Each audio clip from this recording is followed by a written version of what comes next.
राधे राधे, जय श्री कृष्णा। ये जो वीडियो है वो आप सबको हिला के रख देगा, क्योंकि जो मैंने देखा है अगर वो घटित हो गया तो यकीन मानिए कि हम कुछ कर नहीं पाएंगे। मुझे स्वप्न आया। किसका आया बताता हूं आपको। मुझे एक स्वप्न आया जिसमें हजारों लाखों की भीड़ मुझे दिखाई दी और सब उसमें बूढ़े, बच्चे, औरतें, जवान सब थे और वो सब रो रहे हैं, बिलख रहे हैं। उनके हाथ ऊपर है, ऐसे ऊपर, और सब ऊपर देख रहे हैं, प्रार्थना कर रहे हैं कि कुछ तो करो, कुछ तो करो। फिर एक बिजली कड़कती है, अंधेरा होता है और उस अंधेरे में से कोई रोशनी प्रकट होती है। जब वो रोशनी प्रकट होती है अपने रूप में, तो सब एक ही नाम पुकारते हैं, हे कृष्ण, हे कृष्ण, हे कृष्ण। लेकिन जब श्री कृष्ण प्रकट हुए तो उनकी आंखों में खून के आंसू थे, खून के आंसू थे। उन्होंने कुछ किया नहीं, सिर्फ अपना सुदर्शन दिखाया।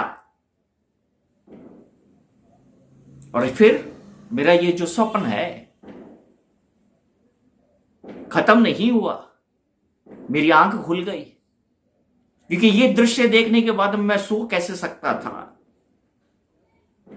ये दृश्य कोई कल्पना नहीं है, ये सपना कोई कल्पना नहीं है, ये हकीकत है। जान लो, आप सबसे कहता हूं। इसका अर्थ क्या है वो मैं आप पर छोड़ता हूं, लेकिन याद रखिएगा, इस स्वप्न में मैंने श्री कृष्ण को खून के आंसू रोते हुए देखा है और फिर उन्होंने अपना सुदर्शन दिखाया है। जो समझदार हैं वो समझ जाएं, क्योंकि कुछ बातें जो महसूस कर सकता है वही व्यक्त कर सकता है, और जो महसूस नहीं कर सकता है वो कभी व्यक्त नहीं कर सकता है। इस वीडियो को ऐसा कोई भी पांडव देख रहा है तो उसको कहना चाहता हूं, तुम्हारे हर एक आंसू का हिसाब उसे पता है, तुम्हारे हर एक आंसू का हिसाब उसे पता है। इसलिए उनकी आंखों से खून के आंसू बह रहे थे। वो आंसू उनके नहीं थे, वो पांडवों के थे। और कौरव ऐसा सोचते हैं कि वो जैसे पांडव को नाचना चाहेंगे, पांडव नाचेंगे, मृदंग बजेगा, मृदंग बजेगा, लेकिन फिर नाचेगा कौन, ये समझ लेना। जब से इस स्वप्न को मैंने देखा, एक अग्नि मेरे अंदर जल रही है।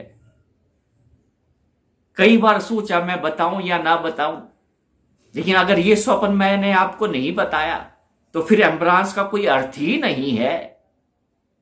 इसलिए कह देता हूं, उसने अपना रूप दिखा दिया है मुझे, उन सबको दिखाया है जो उस सपने में थे।